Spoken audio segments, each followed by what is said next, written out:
Hello मेरे दोस्तों, कैसे हैं आप सब? Very very good morning, good afternoon, good evening. आज हम स्टार्ट करने जा रहे हैं ओएम एसएम के एमसीक्यू बैंक, जिसके अंदर 342 क्वेश्चंस है। इस क्वेश्चन को कवर कराने में मुझे लगभग लगभग 6 क्लास लग जाएगी। मैं बहुत डिटेल में चर्चा करूंगा, हर एक एमसीक्यू को डिटेल में एक्सप्लेन करूंगा।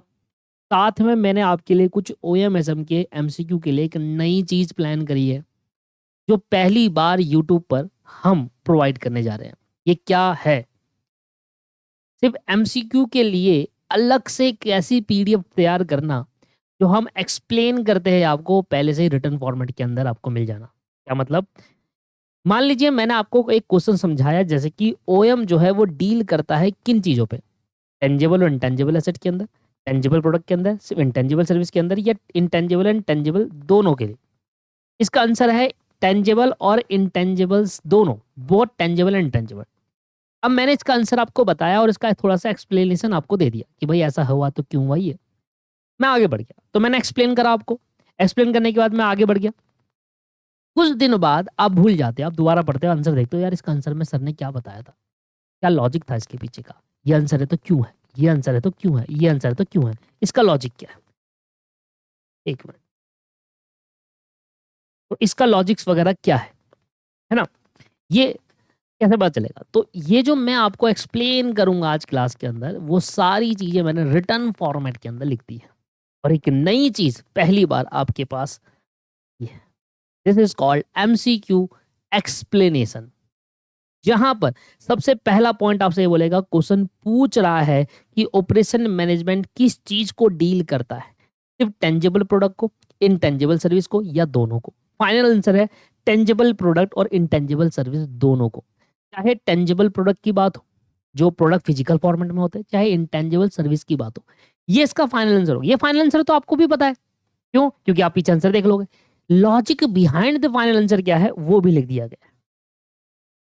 ऑपरेशन मैनेजमेंट का मेन रोल होता है इनपुट को आउटपुट में कन्वर्ट करना, और ये दोनों सिचुएशन में होता है, चाहे टेंजिबल प्रोडक्ट हो जैसे कि मैन्युफैक्चरिंग ऑफ कार, मोबाइल या फर्नीचर, चाहे चाहे इंटेंजिबल सर्विसेज जैसे banking, health care, hotel and education. तो आज ओएम के स्कोप सिर्फ मैन्युफैक्चरिंग तक ही लिमिट नहीं है, बल्कि सर्विस इंडस्ट्री को भी इंक्लूड करते हैं। इसलिए ओएम प्रोडक्ट और सर्विस दोनों पर ही काम करता है। इसलिए करेक्ट आंसर क्या है? टेंजिबल प्रोडक्ट और इंटेंजिबल सर्विस। बताइए, क्या आपको इस तरीके से अगर आपको दे दिया जाए, कल को आपने क्लास देखी, वेल एंड गुड है, कल को अगर आप पेपर के टाइम पर रिवीजन करना चाहे, या पेपर इन द सेंस जब आपका पेपर हो रहा हो उससे पहले, जिस दिन आपका पेपर उस दिन सुबह सुबह मॉर्निंग में रिवाइज करना चाहो, तो पीडीएफ खोलो और रिवाइज करना स्टार्ट। वीडियो देखने की जरूरत नहीं है, बट एक बार एटलीस्ट मेरे साथ वीडियो देखना चाहिए। क्योंकि देखिए, पढ़ने से, खुद पढ़ने से और एक टीचर के एक्सप्लेन करने से होता क्या है, अगर आप खुद पढ़ोगे तो किस वे में पढ़ रहे हो समझ नहीं आएगा, पर मेरे एक्सप्लेन करने से उसी वे में बाद में भी आपको याद आएगा, जिस वे में मैंने एक्सप्लेन करा है। मैं एग्जांपल भी बहुत सारे कोट्स करूंगा यहाँ पर, बाकी यहाँ में एग्जांपल नहीं डाले, मैंने सिर्फ आंसर का एक्सप्लेनेशन दिया है।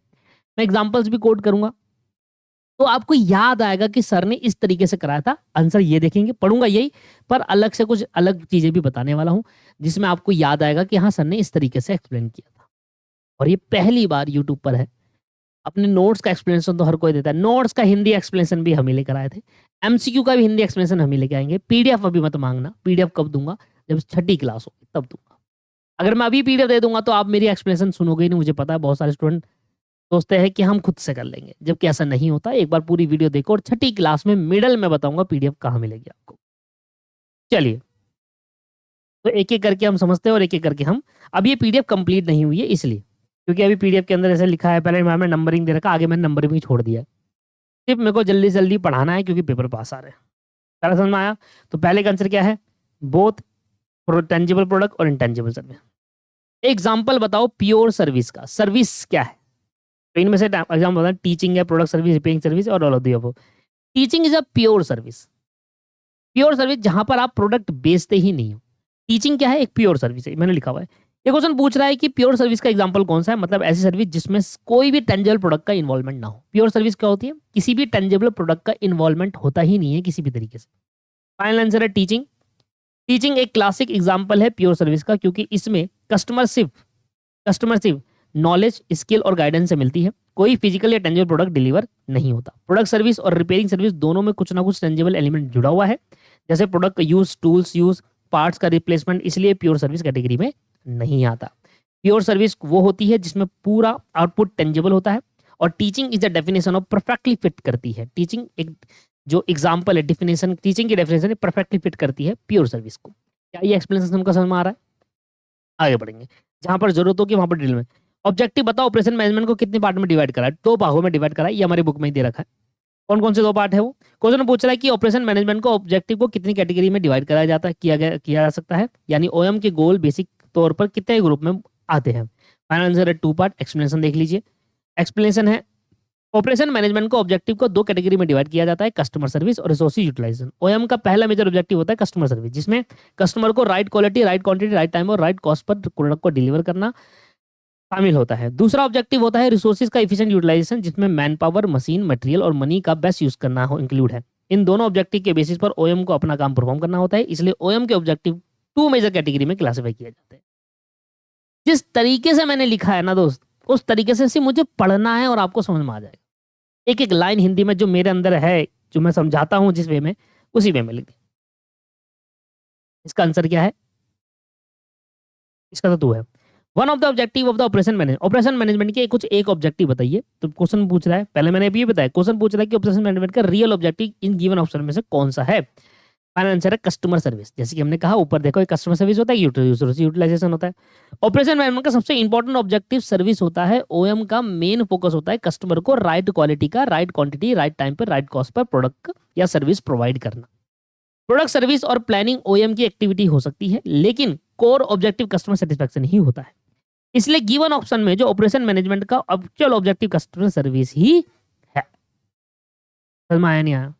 क्लियर हो रहा नहीं हो रहा सबको? आगे बढ़ते हैं। क्वेश्चन नंबर 5 कहता है, क्वेश्चन ये पूछ रहा है कि कस्टमर सर्विस का प्रिंसिपल फंक्शन का सही सीक्वेंस क्या होता है, यानी प्रोडक्ट कस्टमर तक कैसे पहुंचाते हैं और उसके बाद सर्विस कैसे प्रोवाइड होती है।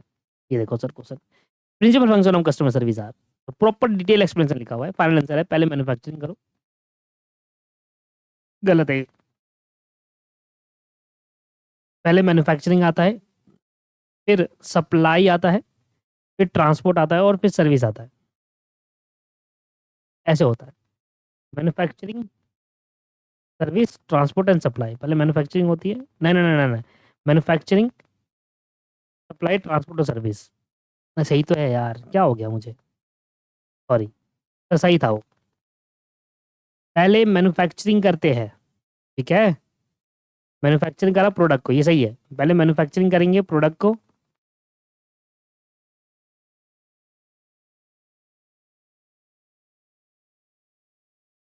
पहले प्रोडक्ट को मैन्युफैक्चरिंग करेंगे,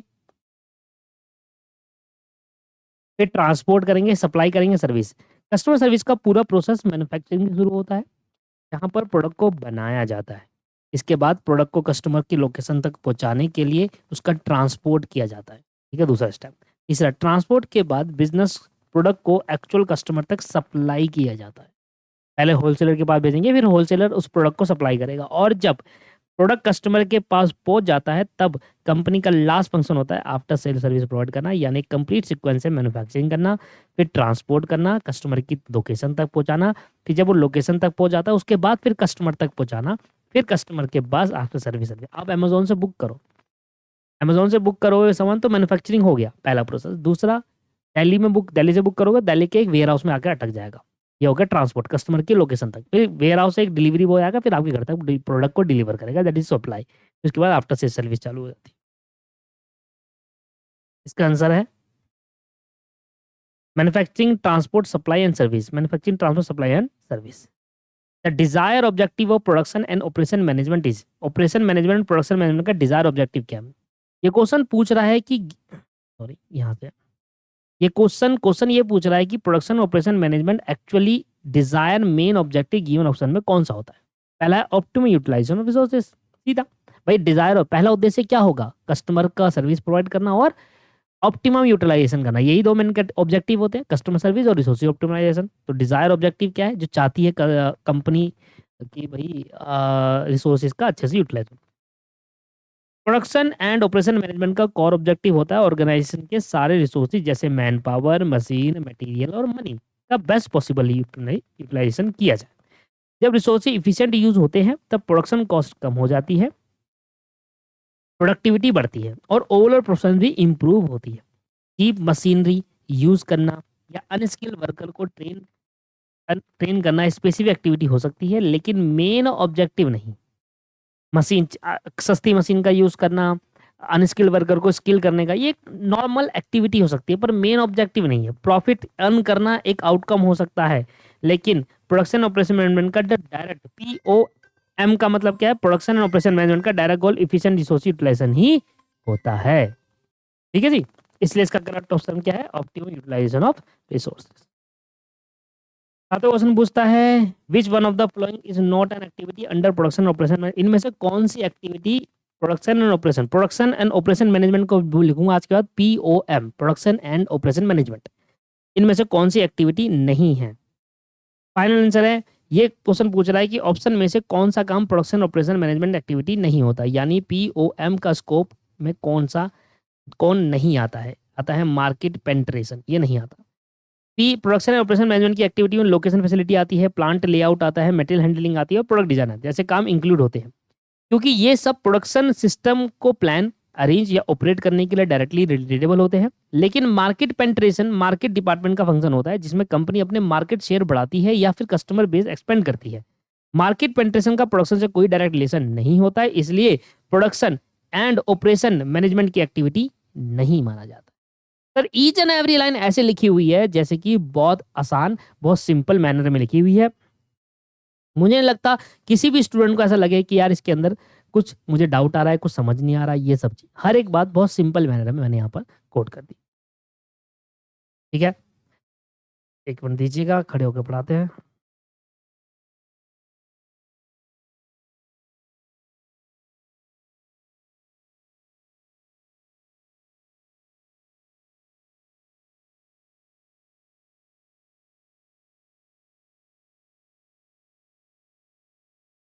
रहिए, operation management is concern essentially with the utilization of resources. अब यूटिलाइजेशन ऑफ रिसोर्सेज का मतलब क्या होता है, यहाँ पर लिखा है। क्वेश्चन ये पूछ रहा है कि ऑपरेशन मैनेजमेंट में रिसोर्सेज का यूटिलाइजेशन किस चीज को रेफर करता है, यानी रिसोर्सेज का यूज करने का सही मीनिंग क्या है? पहला है all of the above. Answer क्या है? All of the above. जितना भी आपको आंसर दे रखा है वो सारे सही है, जैसे कि मैं एक बार पढ़ा भी देता हूँ। Obtaining maximum effect from resources, ज्यादा से ज्यादा रिसोर्सेज इफेक्ट करना। Minimum use resources, loss of resources का कम यूज लॉस होना, जो भी रिसोर्सेज का मिनिमम लॉस होना। Minimum underutilization of waste of resources, और कम से कम वेस्ट करो, कम से कम अंडर यूटिलाइजेशन करो, मतलब ज्यादा से ज्यादा यूटिलाइजेशन करो। बेसिकली काम ये है। सॉरी, एक कॉल आ गया था, उसको लेकर। तो मतलब क्या है, कहने का मतलब क्या है? क्वेश्चन ये पूछ रहा है, आंसर है ऑल ऑफ द अबव। अब आंसर को थोड़ा एक्सप्लेन कभी करा है मैंने, ऐसा नहीं कि ये छोड़ा हुआ है। ऑपरेशन मैनेजमेंट का मेन कंसर्न होता है रिसोर्सेज का एफिशिएंट यूटिलाइजेशन करना, राइट। रिसोर्सेज का यूटिलाइजेशन का मतलब होता है कि ऑर्गेनाइजेशन अपने मैन पावर, मशीन, मटेरियल और मनी का मैक्सिमम इफेक्ट निकाले। पहला पॉइंट, मैक्सिमम इफेक्ट निकाले, ज्यादा से ज्यादा इफेक्ट यूज करो, जिससे प्रोडक्टिविटी बढ़े। साथ ही रिसोर्सेज का लॉस मिनिमम हो, ज्यादा से ज्यादा रिसोर्सेज का लॉस ना हो, मिनिमम रिसोर्सेज का लॉस है। देखो कुछ ना कुछ तो होता है, पर कोशिश करनी है मिनिमम हो। और उनका अंडर यूटिलाइजेशन या वेस्ट ना हो। ये नहीं कि आपने रिसोर्सेज ज्यादा से ज्यादा ले लिया, आप उसका यूज ही नहीं कर पा रहे या वेस्ट कर दे रहे हो, वो भी ना हो। That is called underutilization. All इसको ऑल ऑफ द अबव का, इन तीनों पॉइंट का कंबाइंड मीनिंग ही रिसोर्स यूटिलाइजेशन होता है। इसलिए करेक्ट आंसर है ऑल ऑफ द अबव। ठीक है जी, क्या ये एक अच्छा सोचा मैंने इस तरीके से प्रेजेंट करना है कि एक बेटर वे है? बताइए नीचे कमेंट करके जरूर बताइए, क्योंकि जितनी भी मेहनत, मैं बहुत टाइम लगता है इनको बनाने में, बहुत टाइम। आप इसको अंदाजा लगा सकते हैं, एक कोई भी एक कॉन्सेप्ट लेना, ठीक है, उसका मीनिंग, फिर उसका हिंदी में कन्वर्जन करना। भले ही आप कन्वर्जन चलो गूगल से भी कर लो। आप मान के चलो कि मैंने गूगल से कन्वर्जन करा है, तो गूगल में मैंने सर्च करा होगा, इसको हिंदी में कन्वर्ट कर दो, फिर हिंदी में वो प्योर हिंदी बना देता है, फिर उसको मैसेज की राइटिंग में टाइप करा होगा, है ना, और फिर इसके कंसेप्ट बुक के अंदर ढूंढा होगा, उसको फिर हिंदी अनुवाद में कन्वर्ट करा होगा, ये कॉन्सेप्ट क्या क्या रहा है उसको हिंदी में, और इस हिंदी में कन्वर्ट करा होगा, जिससे वो ईज़िली मैनर में आपको समझ में आए, क्लियर अंडरस्टैंडिंग समझ में आए। ठीक है जी? तो जो मेहनत मैं आपको कर रहा हूँ, कुछ यूनिक ही लाने की कोशिश करता हूँ। मैंने यकीन मानिए ग्रुप 1 के अंदर लॉ बूस्टर बुक लेकर आया था लॉ के लिए, उसको पूरा अनुवाद हिंदी में कन्वर्ट करा था। बहुत मेहनत लगी थी, 5 महीने लग गए थे मुझे बनाने में इसको। ठीक है? तो कुछ ऐसा लेकर आओ, एक्चुअल में उसका डिफाइन मीनिंग निकले। कुछ एक्चुअल में निकले कि आपको वो बेनिफिट प्रोवाइड कर रहा है, लग रहा है। अब यकीन मानिए अगर मैं पीडीएफ आपको मैं पढ़ाऊँ भी ना और ये पीडीएफ आपको ऐसे डिलीवर कर दूँ, आप यूँ आंसर पता लगा लोगे क्या है, इस तरीके से लिखा गया है इसके अंदर। अगला, पर मेरा वीडियो बनाने का पर्पस क्या होता है? वीडियो बनाने का पर्पस होता है कुछ ऐसी चीज़ें जो आपको अलग से भी दी जाए, अलग से भी कुछ बताया जाए, जिसके अंदर कुछ चीज़ें आपको समझ ना आए। बहुत सारी चीज़ें हो सकता है कि आपको ना समझ में आए। अभी तो आपको सब समझ में आ रहा है, पर आगे जाके हो सकता है कि कुछ पॉइंट आपको ना समझ आए, तो उस पॉइंट को समझा देना। ठीक है ना? Which one of the following एक ऑब्जेक्टिव नहीं है ऑपरेशन मैनेजमेंट? इनमें से कौन-सा ऑब्जेक्टिव नहीं है? तो कह रहा है उनमें से क्वेश्चन पूछ रहा है कि इनमें से कौन-सा ऑब्जेक्टिव नहीं होता, मतलब ओएम का गोल क्या नहीं है? टू सेटिस्फाई कस्टमर पर providing right thing at a right design with a desirable feature. ये देखिए, ये ऑप्शन नहीं होता। राइट थिंग, सही चीज सही टाइम पर सही प्राइस पर देना, ये होता है जी आपके पास मेन ऑब्जेक्टिव। डिजाइन से कोई मतलब नहीं है, डिजायर्ड फीचर से कोई मतलब नहीं होता। तो एक्सप्लेनेशन देखना, ऑपरेशन मैनेजमेंट का मेन फोकस होता है कस्टमर को right product right place right time पे राइट प्राइस पे और राइट क्वालिटी के साथ सर्विस प्रोवाइड करना। ये सारे ऑब्जेक्टिव ओएम के स्टैंडर्ड गोल होते हैं, लेकिन right design and desirable feature product design का काम होता है, जो कि प्रोडक्ट डेवलपमेंट या इंजीनियरिंग डिपार्टमेंट का रिस्पॉन्सिबिलिटी होता है। ऑब्जेक्टिव ऑपरेशन मैनेजमेंट की ऑब्जेक्टिव नहीं होता, प्रोडक्ट डिजाइन का काम होता है, प्रोडक्ट को डिजाइन करना या राइट डिजाइन देना। ठीक है ना?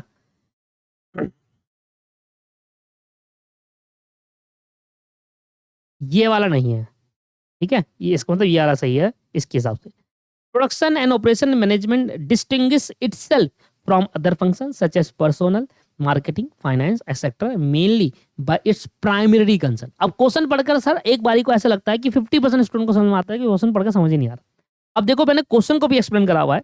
ये क्वेश्चन पूछ रहा है कि प्रोडक्शन एंड ऑपरेशन मैनेजमेंट की सबसे इंपॉर्टेंट खासियत क्या है जो उसको मार्केटिंग एचआर और फाइनेंस से अलग बनाती है। अब आया समझ में क्वेश्चन क्या कर रहा है? That is conversion by using physical resources. भाई प्रोडक्शन मैनेजमेंट का ऑपरेशन मैनेजमेंट का काम ही है कि फिजिकल रिसोर्सेज को कन्वर्जन करना, मतलब रॉ मटेरियल को फिनिश गुड में कन्वर्ट करना। एक्सप्लेनेशन देखो, प्रोडक्शन एंड ऑपरेशन मैनेजमेंट का मेन काम होता है इनपुट को फिजिकल रिसोर्सेज के थ्रू कन्वर्ट करना, आउटपुट बनाना, यानी रॉ मटेरियल मशीन लेबर और इक्विपमेंट का यूज करके चीजों को फाइनल प्रोडक्ट में बदलना। मार्केटिंग या एचआर ऐसा कन्वर्जन नहीं करते, इसलिए इस वजह से प्रोडक्शन एंड ऑपरेशन मैनेजमेंट की primary identity physical conversion process होती है, और ये आंसर एकदम करेक्ट है। ठीक है जी, बहुत बढ़िया। ये वाला 4 dimension of competitiveness that measure the effectiveness of the operation function are। नहीं आना समझ? आओ समझाता हूँ। क्वेश्चन पूछ रहा है कि ऑपरेशन फंक्शन की परफॉर्मेंस को जज करने के लिए, ऑपरेशन फंक्शंस की परफॉर्मेंस को जज करने के लिए कौन से 4 कॉम्पिटिटिवनेस डायमेंशन यूज होते हैं? फाइनल आंसर है cost, quality, dependability, as supplier और फ्लेक्सिबिलिटी। ये है जी आपका आंसर। इसका आंसर ये क्यों हुआ, इसका लॉजिक दिया है। देखिए ऑपरेशन मैनेजमेंट की इफेक्टिवनेस हमेशा 4 चीजों से मेजर की जाती है। कॉस्ट, कितना सस्ता प्रोड्यूस किया, लिखा भी है। कॉस्ट का मतलब है कि आप प्रोडक्ट को कितना सस्ता प्रोड्यूस कर रहे हो। क्वालिटी, कितना अच्छा बनाया है। डिपेंडेबिलिटी, कितना रिलायबल है, रिलायबिलिटी से डिलीवर किया गया है। फ्लेक्सिबिलिटी, कस्टमर की नीड के हिसाब से कितना एडजस्ट कर सकते हैं। ये वर्ल्ड स्टैंडर्ड 4 कॉम्पिटिटिव डायमेंशन है। बाकी ऑप्शन में रॉन्ग या इररेलेवेंट टर्म्स दिए गए हैं। ठीक है जी, समझ में आ गया? तो इसका जो फाइनल आंसर है वह है cost, quality, dependability, as supplier, as flexibility. Generally the size of order for production in a job production. Job costing पढ़ी है ना आपने कॉस्ट के अंदर, उसके अंदर क्या होता है, जब ऑर्डर आएगा तभी मैं प्रोडक्शन स्टार्ट करूंगा। तो job production is none other, it is job costing. तो ऑर्डर आने पे ही प्रोडक्शन करूंगा, और ऑर्डर जो होते हैं वो लार्ज नहीं आते क्योंकि वो बैच में आते हैं, जॉब में स्मॉल ऑर्डर आते हैं। इसका भी मैंने एक्सप्लेन करा हुआ है। फाइनल आंसर है स्मॉल। जब प्रोडक्शन एक सिस्टम होता है, जॉब प्रोडक्शन एक ऐसा सिस्टम होता है जिसमें कस्टमाइज, स्पेशल या यूनिक ऑर्डर बनाया जाता है, जैसे tailor, customer furniture, repair work. Job costing पढ़ा होगा। टेलर वाले भैया जो है, जो टेलर वाले भैया वो क्या करते हैं, वो जब काम आता है तभी तो प्रोडक्शन करते हैं। फोटोशॉप वाले भैया क्या करते हैं, जब प्रिंट करने को कोई देता है तभी तो प्रोडक्शन करते हैं। इसका मतलब कस्टम फर्नीचर वाले क्या करते हैं, जब फर्नीचर का जिस वजह से ऑर्डर आएगा उसी वजह से काम करेंगे। तो इसमें जो क्वांटिटी होती है वो स्मॉल होती है। लार्ज क्वांटिटी मास प्रोडक्शन जो होता है वो जॉब प्रोडक्शन में नहीं होता, वो कहाँ होता है, बैच प्रोडक्शन में होता है। देखो बैच या फिर मास प्रोडक्शन में लार्ज स्केल पे देखा जाता है। Job costing, batch costing group 1 में पढ़ा होगा आपने पक्का। The desire objective of production operation management is, desire objective कौन से प्रोडक्शन ऑपरेशन मैनेजमेंट के? क्वेश्चन पूछ रहा है कि प्रोडक्शन ऑपरेशन मैनेजमेंट में मेन ऑब्जेक्टिव क्या है, यानी इसका प्राइमरी गोल क्या होता है। आंसर है desire objective optimum utilization of, क्या समझाऊं इसको, आगे बढ़ो यार। To decide workload, optimum utilization of available resources, जो भी रिसोर्सेज का बेस्ट यूटिलाइजेशन करो, यही तो हम सीख रहे हैं तब से। To decide workload for man and machine, workload for man and machine. Question पूछ रहा है कि मैन और मशीन के वर्कलोड का एस्टिमेट करने के लिए कौन सी फोरकास्टिंग सबसे सुटेबल होती है। अब देखो क्वेश्चन बेसिकली छोटा सा दे रखा है पर मतलब है to decide workload for man and machine, man और मशीन के वर्कलोड के लिए कौन सा फोरकास्टिंग एस्टिमेट करने के लिए यूज किया जाता है, शॉर्ट टर्म फोरकास्टिंग यूज किया जाता है। वर्कलोड डिसाइड करना हमेशा नियर फ्यूचर के लिए होता है, जैसे नेक्स्ट वीक, नेक्स्ट मंथ या फिर शॉर्ट टर्म पीरियड के लिए। एक साल से ज्यादा होगा तो लॉन्ग टर्म होगा ना, या मीडियम टर्म होगा। एक साल से ज्यादा होगा। शॉर्ट टर्म क्या होगा, विद इन 1 ईयर। अब भाई मुझे कुछ रोजाना या अगले एक हफ्ते का डाटा, अगले हफ्ते का प्लान करना है, अगले महीने का प्लान करना है, एक शॉर्ट टर्म ही है। और कि तुम्हारा 10 दिन का काम ये रहा, तुम्हारा 1 महीने का, आज तुम्हें 1 महीना ये देखना है, ये शॉर्ट टर्म फोरकास्टिंग करना होता है। Short term, the act of assessing the features future and the make provision for it is known as. अब बताओ क्या बोल रहा है ये बोल रहा है कि फ्यूचर में होने वाली चीजों को अगर मैं आज एस्टिमेट करूं तो उसको क्या कहते हैं, फोरकास्टिंग कहते हैं इसको। देखो मैंने इसको हिंदी में भी लिखा हुआ है। क्वेश्चन पूछ रहा है कि भविष्य के एक्सिस करके उसके लिए अरेंजमेंट बनाना किस टर्म का जाना जाता है, फोरकास्टिंग। फ्यूचर में क्या होगा इसका अंदाजा लगाना और उसके हिसाब से डिसीजन लेना फोरकास्टिंग कहलाता है। प्लानिंग एक बॉर्डर एक्टिविटी है जो बाकी है, जैसे प्लानिंग है, लेकिन फोरकास्टिंग स्पेशली फ्यूचर को प्रिडिक्ट करना होता है। ठीक है जी, तो इसमें जो सही आंसर है वो क्या है, forecasting. The time horizon select for forecasting depend on, क्या बोल रहा है ये, देखो क्वेश्चन क्या बोल रहा है पहले समझो। क्वेश्चन पूछ रहा है कि फोरकास्टिंग फोरकास्टिंग शॉर्ट, मीडियम और लॉन्ग टर्म कौन सी बनाई नहीं है, या किस चीज पर डिपेंड करता है। मैं किस चीज पर डिपेंड करता है कि फोरकास्ट जो करूं वो शॉर्ट टर्म फोरकास्टिंग करूं, लॉन्ग टर्म करूं, या फिर मीडियम टर्म फोरकास्टिंग करूं। ये डिपेंड करता है कि आपका पर्पस क्या है, पर्पस फॉर विच फोरकास्ट में, आप किस पर्पस से फोरकास्ट कर रहे हो उस पर डिपेंड करता है। भाई अगर आपका पर्पस है कि आप अगले 10 दिन किस क्या काम कराना चाहते हो तो वो आपका शॉर्ट टर्म में आएगा। 1 साल वाला पर्पस, 1 साल के तक का पर्पस बना रहे हो तो वो मीडियम टर्म में आएगा, और उससे ऊपर जाओगे तो वो लॉन्ग टर्म में आएगा। फोरकास्टिंग का टाइम होरिजन हमेशा उसके पर्पस पे डिपेंड करता है जिसके लिए फोरकास्टिंग बनाया जाता है। अगर प्लानिंग लॉन्ग टर्म के लिए है तो लॉन्ग रेंज फोरकास्ट होगा, अगर डेली ऑपरेशन के लिए तो शॉर्ट टर्म होगा। और प्रोडक्ट की सेलेबिलिटी, सेल्समैन की एबिलिटी, प्रोडक्शन साइकिल का time forecast origin directly decide नहीं करते, ये पर्पस करता है कि इसलिए आंसर करेक्ट है। तो पर्पस क्या है उसके हिसाब से ही फोरकास्टिंग की जाती है दोस्तों। ठीक है,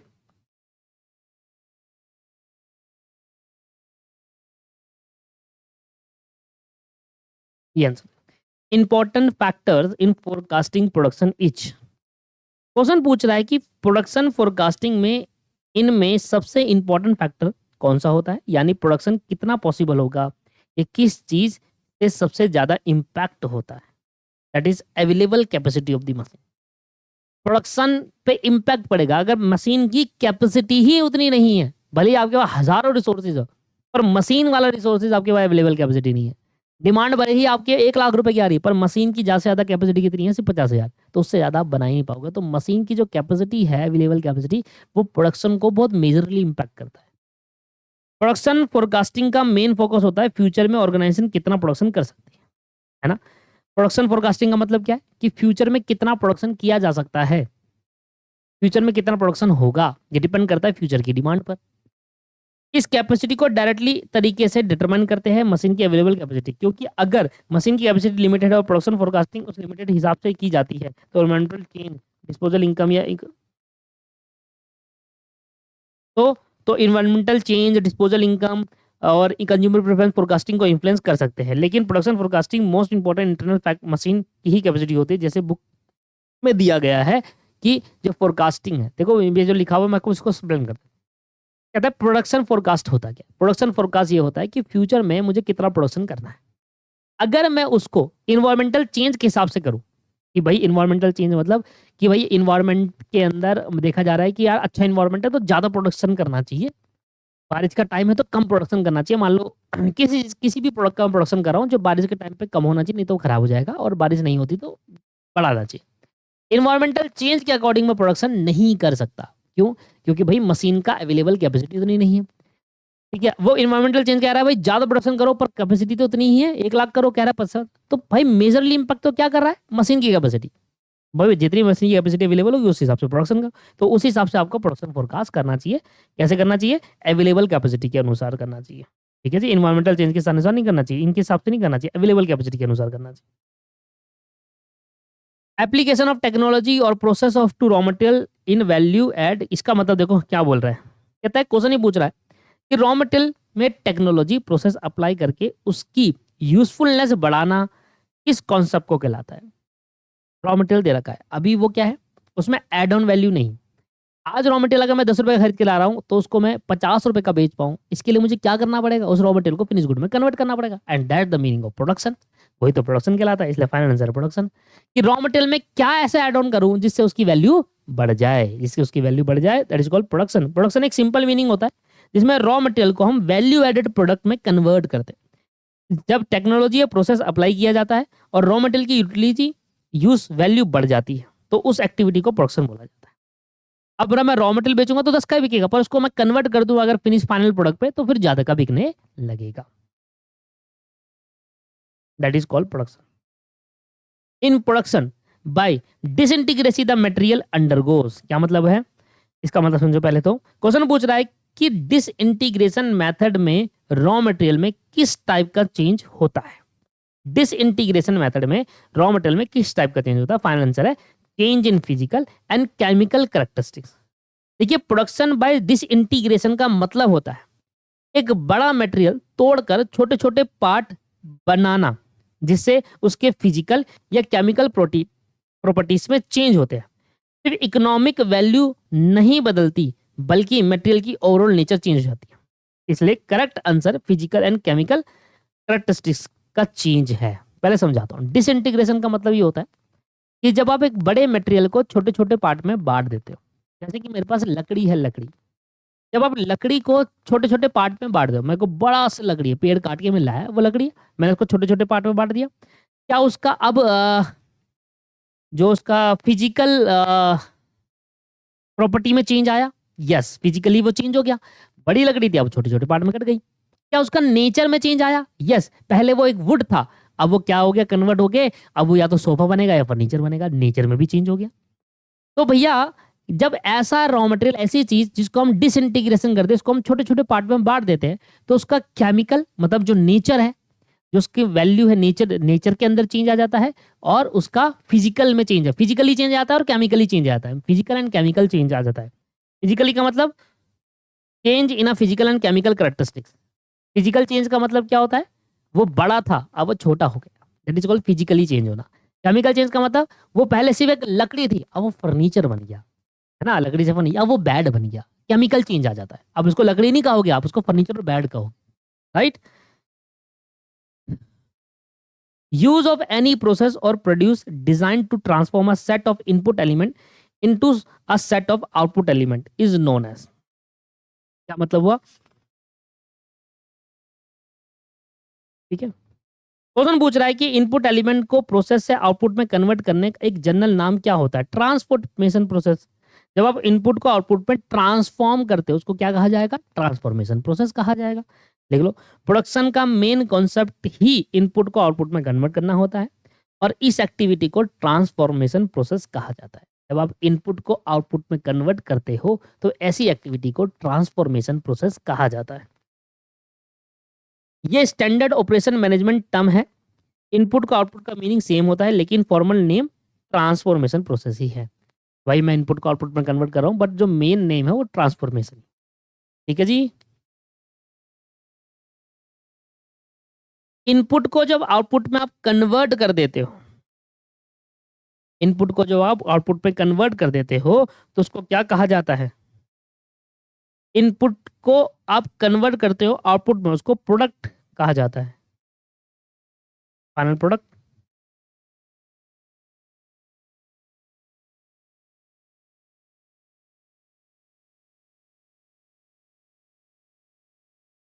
ऑपरेशन मैनेजमेंट भी कहा जाएगा भाई।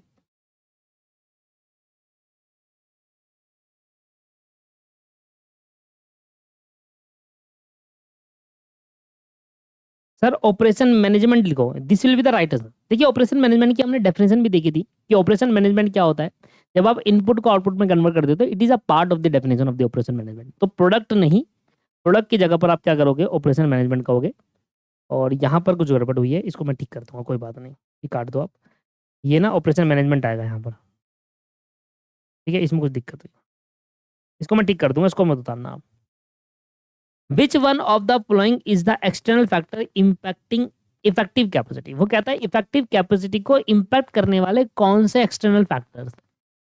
जैसे कि प्रोडक्ट का स्टैंडर्ड जो होता है ना दोस्तों, वो एक्सटर्नल फैक्टर्स होता है। मैं आपको एग्जांपल देता हूँ। आपने देखा होगा कि जो कारें होती है उसके अलग अलग इंजन टाइप्स होते हैं, जैसे कि BS4 इंजन, BS6 इंजन।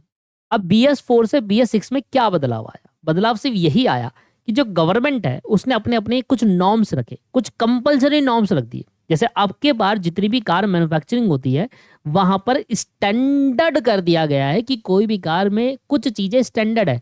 जैसे ABS होना चाहिए, यस लेट्स सपोज कि जैसे कि 6 एयरबैग होना चाहिए एक लिमिट तक। यानी कि अगर आप वही ऑल्टो वाली कार है तो उसमें 6 स्टैंडर्ड एयरबैग नहीं दे सकते सर, वो बहुत स्लोअर इम्पैक्ट वाली कार है, पर 2 तो होनी चाहिए।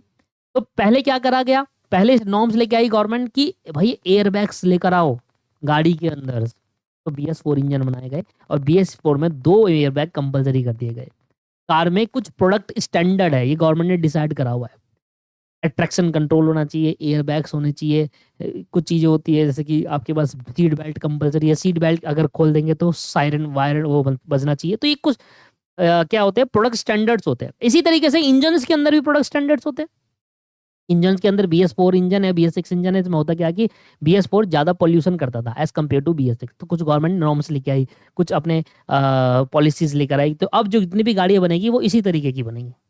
BS4 BS6 इंजन चल रहा है, आगे जाके BS6 7 8 आए, कुछ भी आए जो आए वो तभी आएंगे जब गवर्नमेंट नए नॉर्म से नई पॉलिसी लेकर आएगी। ये हमारे कंट्रोल में है ही नहीं, गवर्नमेंट आएगी तो हमें उसके अकॉर्डिंग, गवर्नमेंट पॉलिसी के अकॉर्डिंग काम करना होगा, बदलाव करने होंगे। यही एक ऐसा चीज है जो एक्सटर्नल फैक्टर है जो हमारी इफेक्टिव कैपेसिटी को इम्पैक्ट करता है। इफेक्टिव कैपेसिटी को 2 तरीके के फैक्टर अफेक्ट करते हैं, इंटरनल और एक्सटर्नल फैक्टर। एक्सटर्नल फैक्टर्स वो होते हैं जो ऑर्गेनाइजेशन के डायरेक्ट कंट्रोल में नहीं होते, जैसे कि प्रोडक्ट स्टैंडर्ड एक एक्सटर्नल फैक्टर है क्योंकि गवर्नमेंट के रूल्स, इंडस्ट्री नॉर्म्स या सेफ्टी स्टैंडर्ड या क्वालिटी रेगुलेशन पर डिपेंड करते हैं।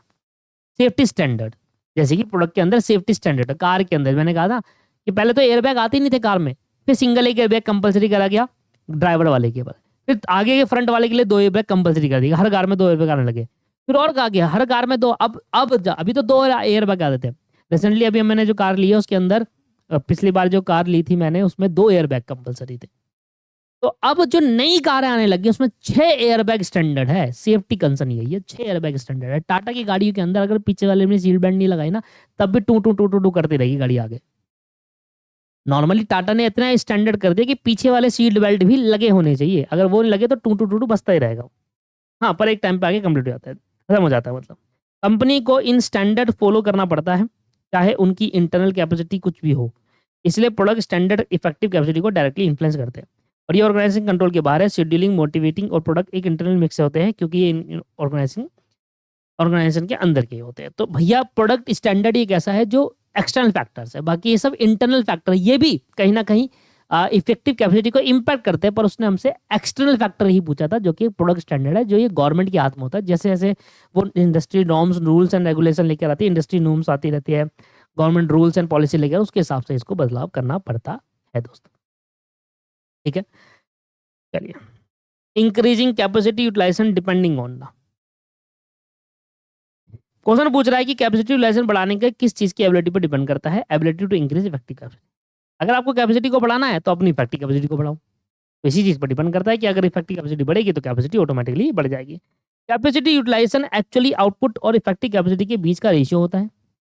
एक्चुअल आउटपुट और इफेक्टिव कैपेसिटी के बीच का जो रेशियो होता है उसको कैपेसिटी यूटिलाइजेशन कहते हैं। अगर ऑर्गेनाइजेशन इफेक्टिव कैपेसिटी को इंप्रूव कर लेती है, जैसे ब्रेकडाउन कम करना, एम्प्लॉय को इफिशिएंसी बढ़ाना या बेटर शेड्यूलिंग, तो यूटिलाइजेशन ऑटोमेटिकली बढ़ जाता है। तो डिजाइन कैपेसिटी बढ़ाने से यूटिलाइजेशन इंप्रूव नहीं होता है, क्योंकि यूटिलाइजेशन इफेक्टिव कैपेसिटी पर डिपेंड करता है। इसलिए करेक्ट आंसर है ability to increase effective capacity. अगर आपको अपनी कैपेसिटी यूटिलाइजेशन को बढ़ाना है तो आपकी इफेक्टिव कैपेसिटी बढ़नी चाहिए। अगर आपकी इफेक्टिव कैपेसिटी नहीं बढ़ी तो फिर कैपेसिटी यूटिलाइजेशन को बढ़ाने का फायदा नहीं है। जैसे कि मशीन ब्रेक डाउन हो जा रही है, वो कम होना चाहिए जिससे आपकी इफेक्टिव कैपेसिटी बढ़े।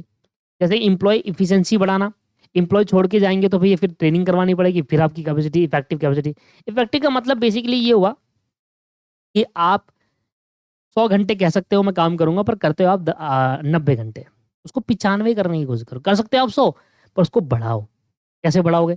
रेस्ट एज कंपेयर टू कम लो, काम करते टाइम काम ही करो, कुछ और मत करो, है ना? ये सारी चीजें, उससे इफिशियंसी बढ़ती है एम्प्लॉय की। एबिलिटी टू इफेक्टिव कैपेसिटी को इंक्रीज करने से कैपेसिटी, क्योंकि कैपेसिटी यूटिलाइजेशन का जो मेन फॉर्मूला होता है वो एक्चुअल आउटपुट अपॉन में इफेक्टिव कैपेसिटी, तो इसी का इम्पैक्ट इस पर अंदर पड़ता है। ये बढ़ेगा तो ऑटोमेटिकली कैपेसिटी यूटिलाइजेशन बढ़ जाएगी।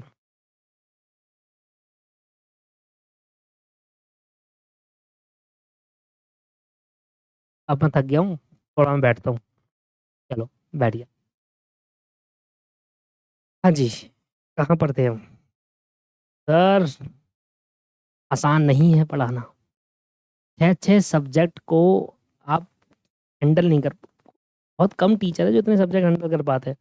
और मैंने तो इतने सारी चीज़ें प्रोवाइड करते रहता हूँ, कभी एमसीक्यू, कभी फास्ट ट्रैक, कभी रिवीजन, ये सारी चीज़ें, नई नई चीज़ें मैं लाता रहता हूँ। ऐसे ही यूट्यूब के अंदर 1900 से ज़्यादा वीडियो नहीं है। 1900 से ज़्यादा वीडियो यूट्यूब के अंदर डली हुई है, सिर्फ और सिर्फ मेरी।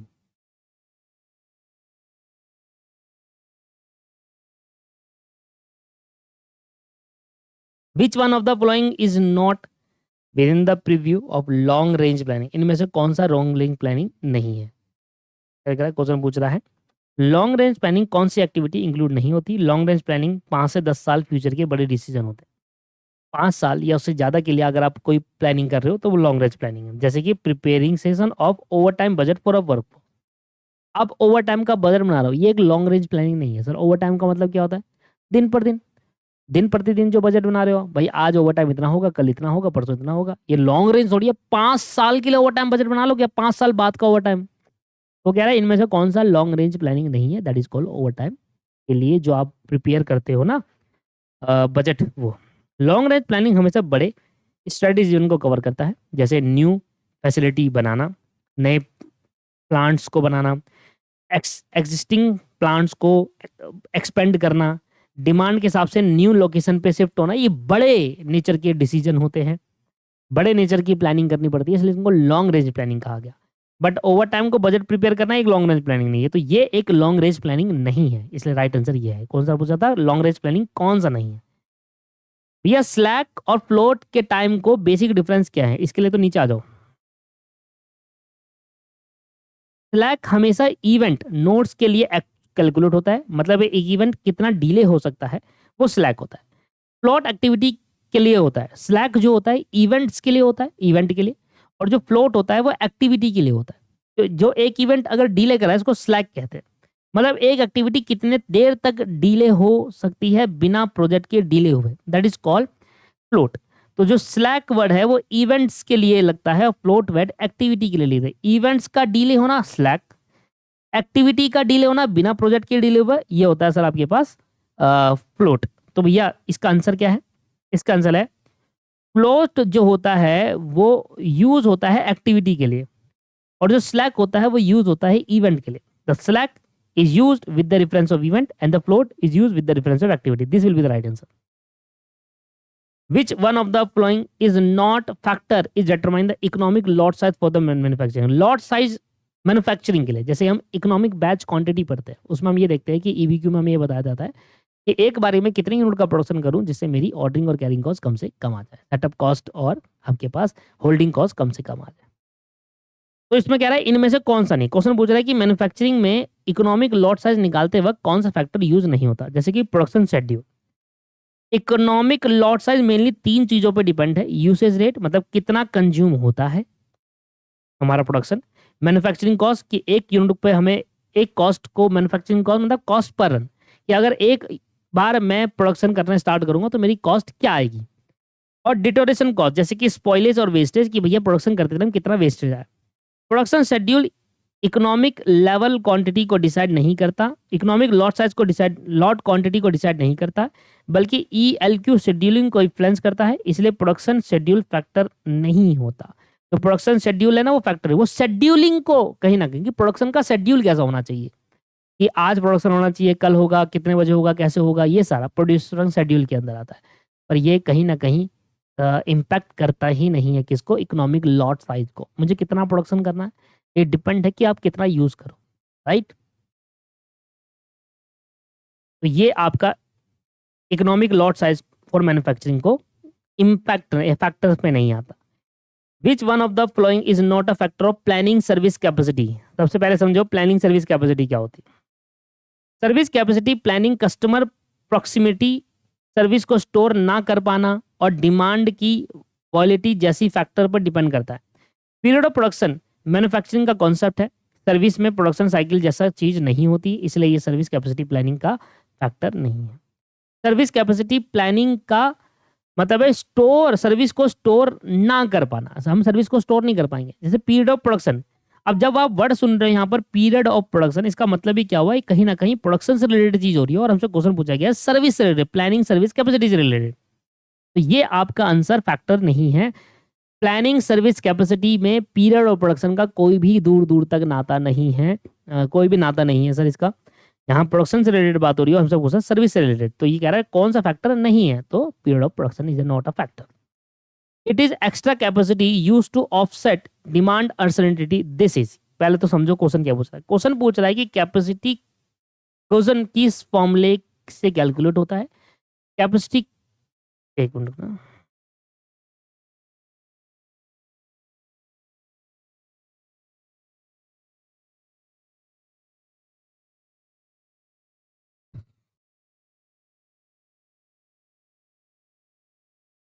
अच्छा कैपेसिटी क्यूजन का मेन फॉर्मूला क्या है, फाइनल आंसर याद रखना सर, फॉर्मूला ये क्या समझाऊं मैं, capacity cushion is equal to capacity minus expected demand expense. Capacity cushion हमेशा टोटल अवेलेबल कैपेसिटी में से एक्सपेक्टेड डिमांड माइनस करके निकालते हैं। ये एक एक्स्ट्रा कैपेसिटी ऑर्गेनाइजेशन की इंटेंशनली रखती है ताकि डिमांड में फ्लक्चुएशन आ जाए तो भी सर्विस या प्रोडक्शन रुके ना। बाकी ऑप्शन रॉन्ग, बाकी ऑप्शन का मतलब नहीं रखते। देखिए कैपेसिटी क्यूजन का बेसिकली क्या मतलब होता है, मतलब ये होता है कि भाई अगर मान लो मैंने एक कैपेसिटी रखी हुई है तो मैं एक एक्स्ट्रा बेस कैपेसिटी रखता हूँ कि कल को अगर डिमांड के अंदर फ्लक्चुएशन आ जाए, डिमांड बढ़ जाए, तो मैं उस डिमांड को भी मीट कर पाऊँ, इतनी कैपेसिटी अवेलेबल रखता हूँ। इसके लिए कैपेसिटी टोटल कितनी है उसमें एक्सपेक्टेड डिमांड जो रही वो हटा दो, जो बाकी बच जाएगी वो कैपेसिटी क्यूजन है। वो कब यूज होगी, जब डिमांड के अंदर फ्लक्चुएशन आएगा। आपने सोचा था मेरी डिमांड आएगी 100 की और मेरे पे कैपेसिटी कितने की है, मेरे पे कैपेसिटी है सर 120 रुपए की, तो 20 की मैं रख लूंगा। कल को अगर डिमांड बढ़ती है तो ये यूज हो जाएगी वहां पर। आया समझ में। तो capacity cushion is equal to formula होता है कैपेसिटी माइनस एक्सपेक्टेड डिमांड। इसमें से कौन सा करेक्ट है, capacity decision does not effect the product lead time, इसको तो सीधा यहीं देख लो। क्वेश्चन पूछ रहा है कि दिए गए स्टेटमेंट में से कौन सा स्टेटमेंट सही है और ऑपरेशन के कॉन्सेप्ट से मैच करता है। फाइनल आंसर क्या है, capacity decision must link backward forward channel in the whole operation chain. थोड़ा एक्सप्लेनेशन देख लो इधर। कैपेसिटी डिसीजन पूरे सप्लाई चेन को इम्पैक्ट करता है, ओके। जो कैपेसिटी डिसीजन है पूरे सप्लाई चेन को इम्पैक्ट करता है, जैसे कि रॉ मटेरियल एक कैपेसिटी डिसीजन है, पूरे सप्लाई चेन को इम्पैक्ट करेगा। रॉ मटेरियल एक इम्पैक्ट करता नहीं करता, यस करता है। जो एक बैकवर्ड चैनल है से लेकर डिस्ट्रीब्यूशन और डिलीवरी, अब जो raw material is a backward channel, forward channel मतलब डिस्ट्रीब्यूशन डिलीवरी, तो डिस्ट्रीब्यूशन और डिलीवरी एक फॉरवर्ड चैनल है तक, इसलिए कैपेसिटी डिसीजन को हमेशा बैकवर्ड और फॉरवर्ड दोनों चैनल के साथ अलाइन करना पड़ता है।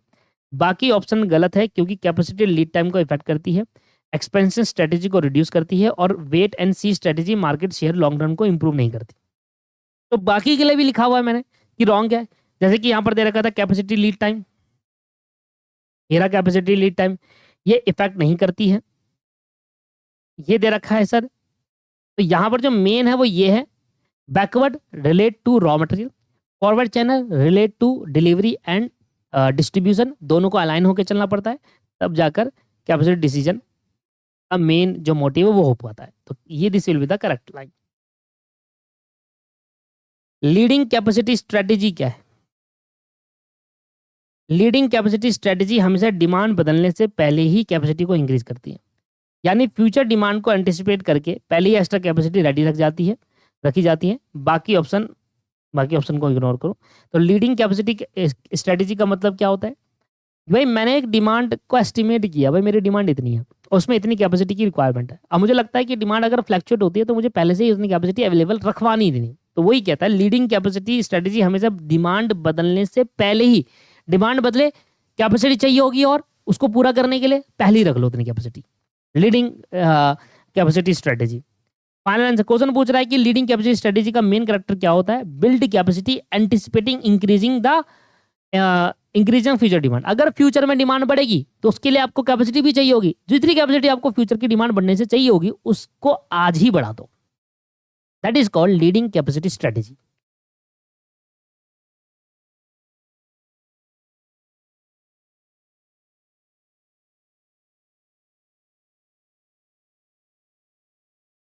Which one of the following is not reduce effective capacity? इनमें से कौन सा इफेक्टिव कैपेसिटी को रिड्यूस नहीं करता? क्वेश्चन पूछा गया है ऑप्शन में कौन सा फैक्टर इफेक्टिव कैपेसिटी को, इफिशिएंट डिस्ट्रीब्यूटर का फाइनल आंसर क्या है? Efficient distributor. मतलब देख लेते हैं क्यों है। इफेक्टिव कैपेसिटी को पेपर वर्क, पोल्यूशन स्टैंडर्ड और हाई लेबर टर्नओवर जैसे फैक्टर रिड्यूस करते हैं। इफिशिएंट डिस्ट्रीब्यूटर सप्लाई चेंज को स्मूथ बनाते हैं। इफिशिएंट डिस्ट्रीब्यूटर का मतलब क्या है? जो सप्लाई चेंज है, तो एक जगह से दूसरी जगह माल जाता है, सप्लाई चेंज उसको स्मूथ बनाने का काम करता है, जिससे कैपेसिटी यूटिलाइजेशन इंप्रूव होता है और ये कैपेसिटी को रिड्यूस नहीं करता। इसलिए efficient distribution is correct answer है। तो कौन सी ऐसी चीज है जिससे हमारी जो कैपेसिटी है, इफेक्टिव कैपेसिटी, उसको हम इंप्रूव करें? सिर्फ एक ही है, that is called efficient distributor, जिसमें हमारा ये इफिशिएंट डिस्ट्रीब्यूटर का मतलब होता है कि जो सप्लाई चेंज है वो और इंप्रूव हो पाए, और जब वो इंप्रूव होगा तो ऑब्वियस है इफेक्टिव कैपेसिटी भी इंप्रूव हो जाएगी। बाकी से रिड्यूस होता है टर्नओवर। अगर हायर लेबर टर्नओवर होगा, लेबर टर्नओवर मतलब लेबर छोड़ के ज्यादा से ज्यादा जा रही है, तो ऑब्वियस है इफेक्टिव कैपेसिटी रिड्यूस हो जाएगी। ये और ये नहीं है, this will be the right. Which one of the following is an operational factor that determine effective capacity? इनमें से कौन सा है? कह रहा है, क्वेश्चन पूछ रहा है कि इफेक्टिव कैपेसिटी को डिसाइड करने में कौन सा ऑपरेटिंग फैक्टर इंपॉर्टेंट है? Quality assurance. इफेक्टिव कैपेसिटी को ऑपरेशन फैक्टर जैसे मेंटेनेंस, शेड्यूलिंग, मटेरियल हैंडलिंग और क्वालिटी इंश्योरेंस कंट्रोल करते हैं। दोबारा पढ़ो, इफेक्टिव कैपेसिटी को ऑपरेशनल फैक्टर जैसे कौन कंट्रोल करता है? मेंटेनेंस जैसे, शेड्यूलिंग, मटेरियल हैंडलिंग और क्वालिटी इंश्योरेंस कंट्रोल करते हैं। क्वालिटी इंश्योरेंस इंश्योर करता है कि डिफेक्ट कम हो और रीवर्क ना हो, जिससे इफेक्टिव कैपेसिटी इंप्रूव होती है, और बाकी ऑप्शन डायरेक्टली ऑप्शन डिटरमाइन नहीं है। बेसिकली इसमें से कौन सा फैक्टर है, ऑपरेशनल फैक्टर है, जो इफेक्टिव कैपेसिटी को, ऑपरेशनल फैक्टर कौन सा इफेक्टिव कैपेसिटी को डिटरमाइन करने का? That is called quality assurance. ठीक है। Which one of the following is not a factor impacting effective capacity? इनमें से कौन सा फैक्टर इफेक्टिव कैपेसिटी को इंपैक्ट नहीं कर रहा है? मार्केट शेयर, इससे तो कोई मतलब ही नहीं है। मार्केट शेयर को इफेक्टिव कैपेसिटी से कोई मतलब ही नहीं है दूर दूर से। बाकी कर रहे होंगे कहीं ना कहीं इंटरनली एक्सटर्नली, पर मार्केट शेयर तो बिल्कुल ही अलग चीज होगी ना सर। मार्केट में शेयर कितना है कंपनी का, या मार्केट में हिस्सेदारी कितनी है कंपनी की, वो एक अलग मैटर हो गया।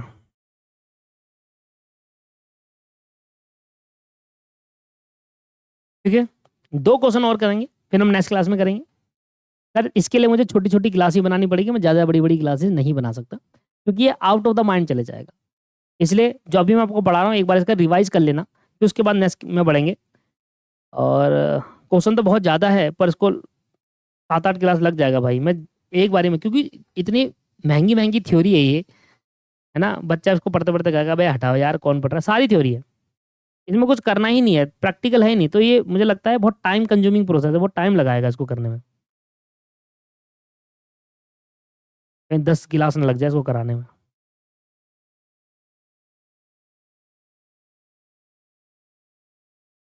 देखिए सर, मैं ना अपने अकॉर्डिंग क्लास रिकॉर्ड करता हूँ।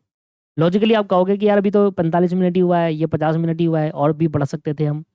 बट मेरे लिए वो 50 मिनट नहीं हुआ ना, क्योंकि अभी जो बज रहा है टाइम है वो 12:47 है। मैं सुबह 7 बजे से पढ़ाता हूँ। पहले 7 से 8 क्लास होती है, फिर आधे घंटे का ब्रेक होता है, फिर 8:30 से 9:30 क्लास होती है, फिर आधे घंटे का ब्रेक होता है, फिर 10 से 11 क्लास होती है, फिर आधे घंटे का ब्रेक होता है, फिर 11:30 से 12:30 क्लास होती है। 12:30 तक क्लास थी आज। 12:47 हो गए। भाई आप रिपीटेड बेसिस पे मुझे पढ़ाना पड़ता है, इस वजह से मैं थक जाता हूँ भाई। और देखा होगा आपने एमसीक्यू के अंदर बस मुझे ही बोलना होता है, मैं लिखता कम हूँ, बोलना ज़्यादा। बोलने का मतलब आपने देखा होगा कि फाइनेंशियल अकाउंटिंग के एमसीक्यू जल्दी खत्म हो गए थे, क्यों? रीजन बिंग सॉरी, आप फाइनेंशियल अकाउंटिंग कॉर्पोरेट अकाउंटिंग में मान लो, ग्रुप 2 में हो ना आप, उसमें भी जल्दी हो गया था ना। रीजन जल्दी क्यों हुआ था? क्योंकि भाई इसमें लिखने वाला मैटर भी तो था, कैलकुलेशन करने वाला मैटर भी था, तो लगातार बोलना नहीं पड़ रहा था। अब 1 घंटा नॉन स्टॉप बोल रहा हूँ मैं यहाँ पर। तो इस वजह से क्या होता है कि एनर्जी जो होती है बिल्कुल ही खत्म हो जाती है। अब थोड़ा सा रेस्ट करूंगा, थोड़ा सा नाश्ता लंच करूंगा, फिर दोबारा बैठूंगा 3 बजे से।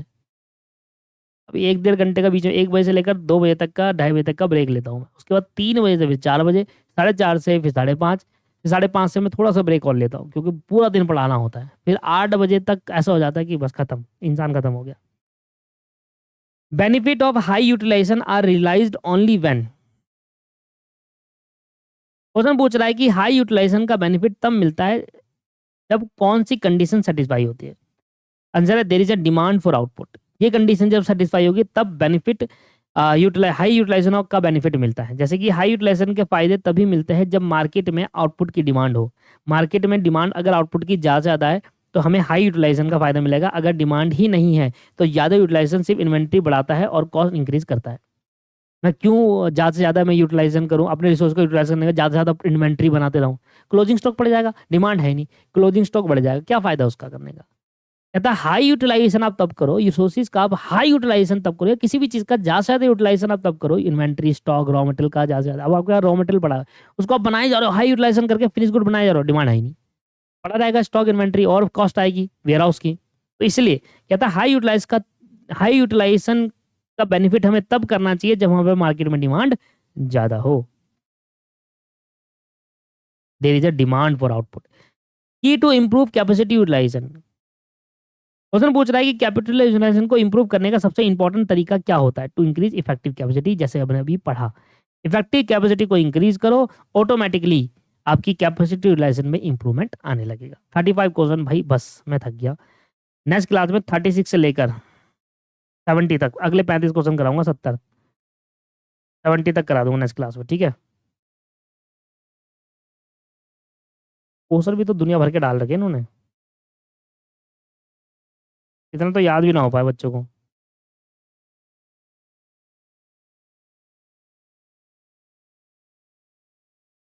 342 क्वेश्चन है।